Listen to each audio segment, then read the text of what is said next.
Halo, apa kabar sobat YouTube semua? Berjumpa kembali di Lentera Belajar, channel belajar yang sebenarnya. Pada kesempatan kali ini, Lentera Belajar akan membahas materi mata pelajaran PPKN kelas 8. Materi pada bab Sumpah Pemuda dalam Bingkai Bhinneka Tunggal Ika. Ini karena per semester jadi bab 2 ya, tapi kalau dalam waktu 1 tahun bab ini merupakan bab keempat kalau dalam 1 tahun, tapi kalau dalam per semester ini merupakan bab kedua di semester genap. Banyak yang harus kita ketahui terkait dengan Sumpah Pemuda dalam Bingkai Bhinneka Tunggal Ika. Setelah kita ketahui secara teori, kemudian yang harus kita laksanakan adalah pelaksanaan dari teori yang ada dalam pelajaran. Oke, langsung saja menuju materi. Ikuti terus channel Lentera Belajar untuk mendapatkan video-video terbaru dan menarik lainnya.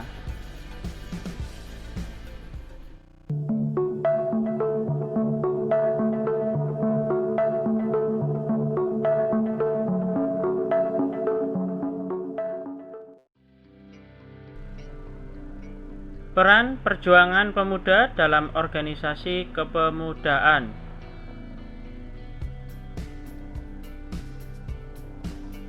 Sumpah Pemuda mengikrarkan semangat dan pengakuan para pemuda terhadap satu tanah air, satu bangsa dan satu bahasa. Sumpah Pemuda merupakan hasil rumusan dari Kongres Pemuda II yang dibacakan pada 28 Oktober 1928 yang hingga saat ini setiap tahunnya diperingati sebagai Hari Sumpah Pemuda. Sumpah Pemuda merupakan babak baru bagi perjuangan bangsa Indonesia karena perjuangan yang bersifat lokal kedaerahan berubah menjadi perjuangan yang bersifat nasional. Sumpah Pemuda tidak akan terwujud tanpa peran pemuda Indonesia yang didorong oleh berdirinya Budi Utomo hingga bermuncullah organisasi-organisasi pemuda lainnya.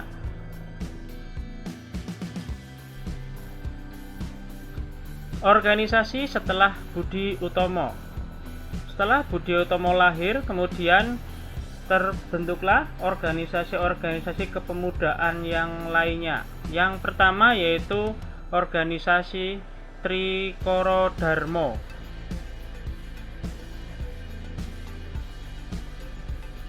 Organisasi ini didirikan oleh R. Satiman Wiryo Sanjoyo di Gedung Stovia, Jakarta tahun 1915 yang merupakan cikal bakal Jong Java. Stovia yaitu sekolah tinggi kedokteran di Jawa pada zaman dulu. Nah, kemudian visi dari Trikoro Darmo adalah 1. Sakti berarti kekuasaan dan kecerdasan.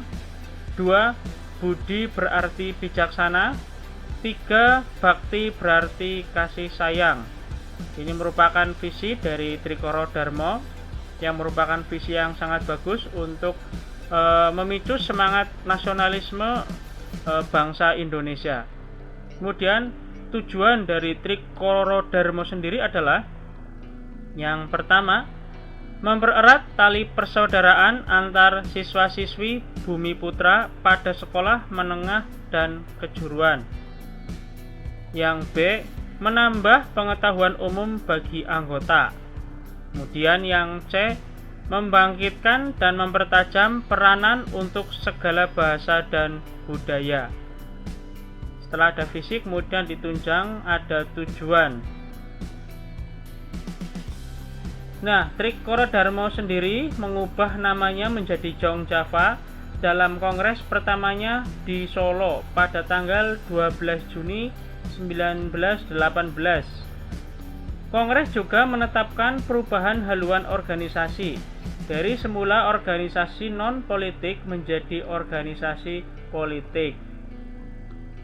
Pada kongres selanjutnya di tahun 1926, Jong Java menyatakan kehendaknya untuk menghidupkan rasa persatuan seluruh bangsa Indonesia serta kerjasama dengan semua organisasi pemuda dalam rangka membentuk keindonesiaan. Dengan demikian, organisasi ini menghapus sifat Jawa sentris serta memulai terbuka bekerjasama dengan pemuda-pemuda bukan Jawa.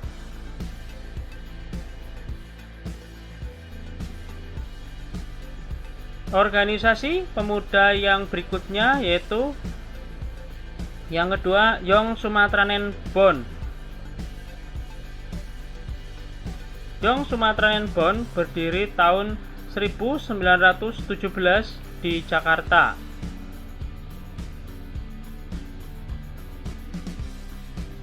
Tujuan dari organisasi ini adalah menganjurkan agar penduduk Nusantara menggunakan bahasa Melayu sebagai bahasa pengantar dan bahasa persatuan. Jong Sumatranen Bond melahirkan tokoh-tokoh besar seperti Muhammad Hatta, Muhammad Yamin, dan Bahdir Johan.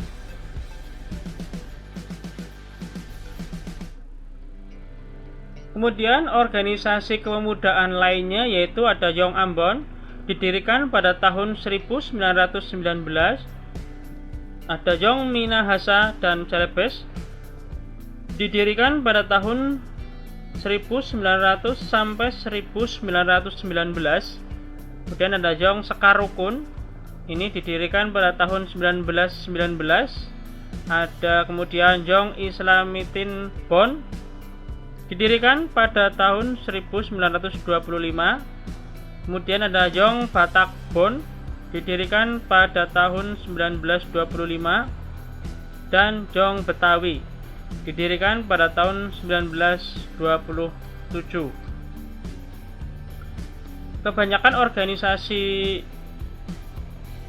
yang tadi itu menggunakan kata Jong, yang itu artinya adalah pemuda ya, atau Young kalau dalam bahasa Inggris. Nah, organisasi kepemudaan lainnya ada Perhimpunan Indonesia. Perhimpunan Indonesia paling gencar mengumandangkan persatuan bangsa Indonesia dari Belanda. Lahirnya berbagai organisasi pemuda dan adanya keinginan pemuda untuk bersatu, para pemuda menghimpunkan dirinya dalam Kongres Pemuda.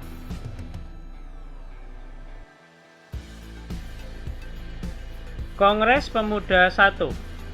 Kongres Pemuda I diselenggarakan di Yogyakarta pada tahun 1926 yang menunjukkan kekuatan untuk membangun persatuan dari seluruh organisasi pemuda di Indonesia.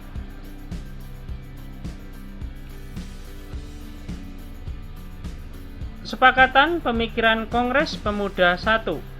Yang pertama, cita-cita Indonesia merdeka menjadi cita-cita semua pemuda Indonesia. Yang kedua, semua perkumpulan pemuda berdaya upaya menggalang persatuan organisasi pemuda dalam satu wadah. Ini kesepakatan dari Kongres Pemuda I. Kemudian kita membahas Kongres Pemuda yang kedua.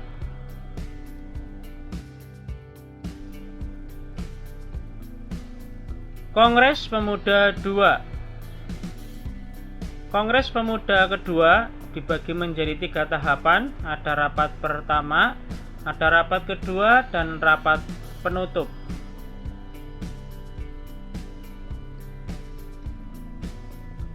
Pada rapat pertama, Kongres Pemuda II dilaksanakan pada Sabtu 27 Oktober 1928 di Gedung Katolik Yongelingen Bonn, yang dulu namanya adalah Lapangan Banteng. Pada rapat ini, Muhammad Yamin menguraikan tentang arti dan hubungan persatuan dan pemuda. Menurutnya ada 5 faktor yang bisa memperkuat persatuan Indonesia, yaitu sejarah, bahasa, hukum adat, pendidikan, dan kemauan. Itu hasil dari rapat pertama Kongres Pemuda II. Kemudian kita lihat hasil dari Kongres Pemuda II pada rapat yang kedua.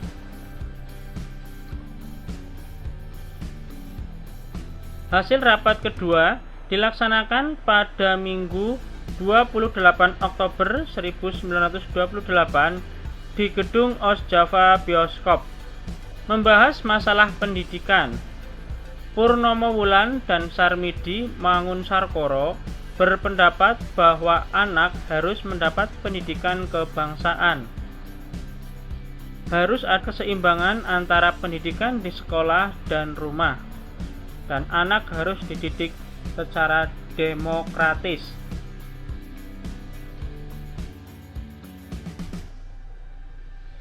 Kemudian yang terakhir, rapat penutup dari Kongres Pemuda II. Rapat penutup dilaksanakan di Gedung Indonesis Klub Gebau di Jalan Kramat Raya nomor 106. Sunario menjelaskan pentingnya nasionalisme, sedangkan Ramelan mengemukakan gerakan kepanduan tidak bisa dipisahkan dari pergerakan nasional.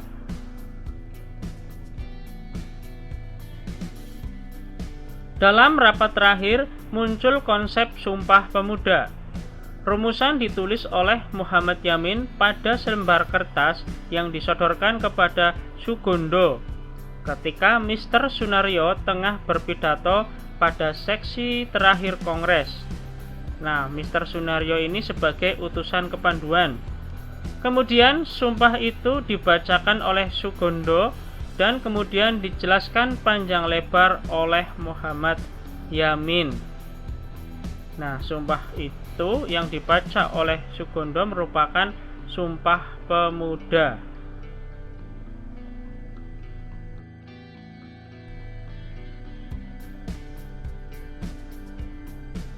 Oke, kita lihat panitia Kongres Pemuda. Yang pertama, Ketua Sugondo Joyo Puspito, ini perwakilan dari PPPI. Ada wakilnya RM Joko Marsaid dari Jong Java. Sekretaris Muhammad Yamin atau sering kita kenal Moh Yamin dari Yong Sumatera Bon. Kemudian Bendahara Amir Syarifuddin dari Yong Batak Bon. Kemudian pembantu 1 Johan Muhammad Chai dari Yong Islamiten Bon. Ada pembantu 2 R. Kaca Sungkana dari Pemuda Indonesia. Pembantu 3 Senduk dari Yong Celebes. Pembantu 4 Yohanes Leimena dari Yong Ambon. Dan pembantu 5 Rohyani Suud dari Pemuda Kaum Betawi. Ini merupakan panitia Kongres Pemuda yang sudah bisa membentuk semangat nasionalisme yang sangat tinggi, yang dari organisasi bersifat lokal kedaerahan menjadi organisasi bersifat nasional dengan hasil pemikiran mereka, yaitu Sumpah Pemuda. Kemudian kita lihat peserta Kongres Pemuda II. Ini suasana atau orang yang terlibat dalam Kongres Pemuda. Ya, mereka merupakan panitia atau orang-orang yang mendukung penuh kegiatan Kongres Pemuda.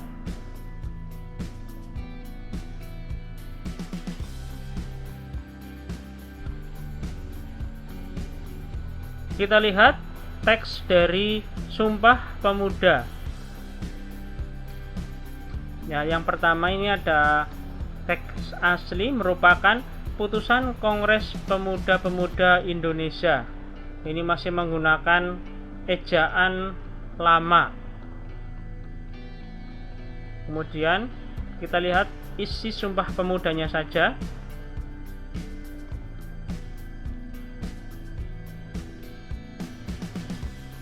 isi Sumpah Pemuda ini juga masih menggunakan ejaan yang lama dengan sudah diterjemahkan menggunakan ejaan yang sudah disempurnakan, ejaan yang terbaru. Isi Sumpah Pemuda pertama, kami putra dan putri Indonesia mengaku bertumpah darah yang satu tanah Indonesia. Kedua, kami putra dan putri Indonesia mengaku berbangsa satu bangsa Indonesia. Ketiga, kami putra dan putri Indonesia menjunjung bahasa persatuan bahasa Indonesia.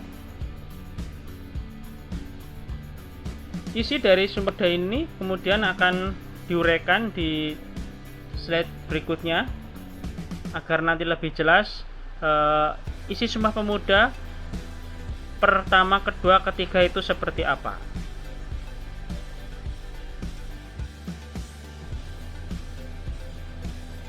Sebelum masuk ke uraian isi Sumpah Pemuda, ada peristiwa atau momen penting yang harus kita ketahui dalam sejarah bangsa Indonesia, yaitu sejarah lagu Indonesia Raya. Oke, kita lihat ada foto tokoh bangsa Indonesia bernama Wake Rudolf Supratman.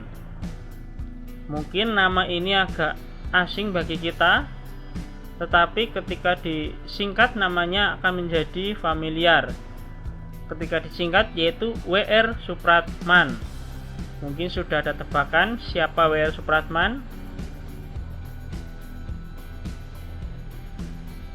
Pada Kongres Pemuda tanggal 28 Oktober 1928 diperdengarkan lagu kebangsaan Indonesia Raya yang diciptakan oleh W.R. Supratman melalui gesekan biola.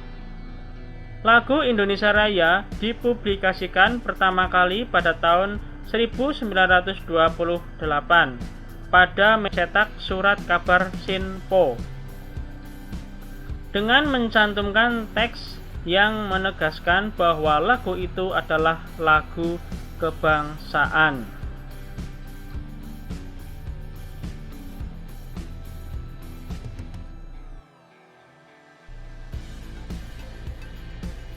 Arti dan makna Sumpah Pemuda dalam perjuangan kemerdekaan Republik Indonesia.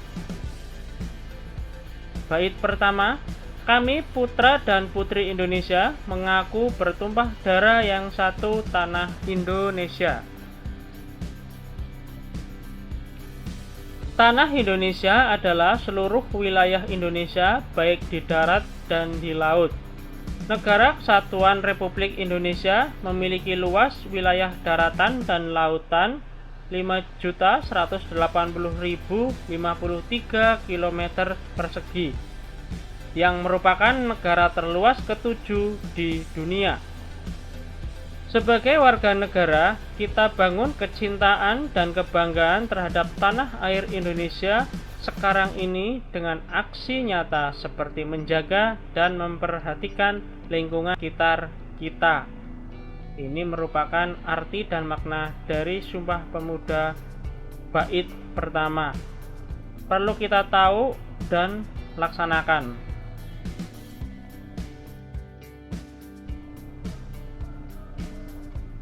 Kemudian bait kedua, kami putra dan putri Indonesia mengaku berbangsa yang satu, bangsa Indonesia. Pengakuan kita sebagai bangsa Indonesia merupakan bentuk dari paham kebangsaan atau kesadaran berbangsa. Pelestarian rasa kebangsaan Indonesia merupakan salah satu usaha untuk tetap tegaknya Negara Kesatuan Republik Indonesia.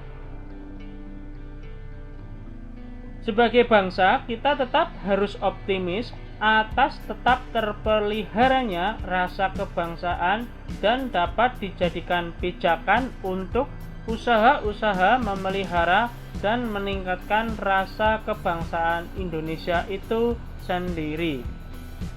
Ini merupakan isi dari bait kedua Sumpah Pemuda.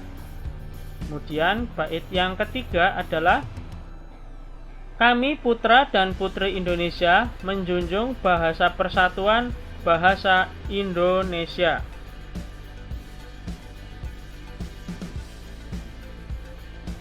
Bahasa persatuan adalah bahasa Indonesia. Pada masa perjuangan kemerdekaan, bahasa Indonesia menjadi alat komunikasi untuk membangkitkan dan menggalang semangat kebangsaan dan semangat perjuangan.